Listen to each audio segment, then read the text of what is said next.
ألم يجدك يتيما فآوى ووجدك ضالا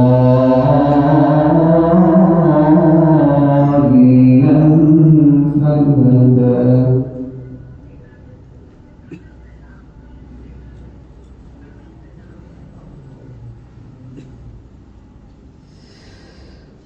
ووجدك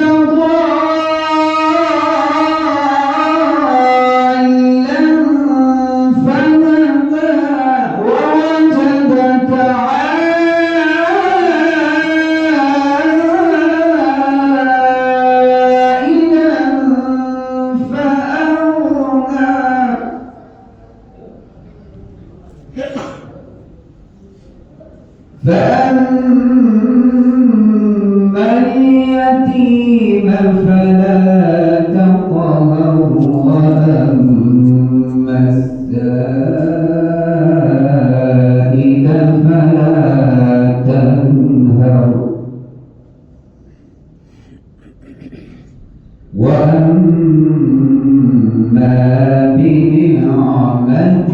ربك فحدث صدق الله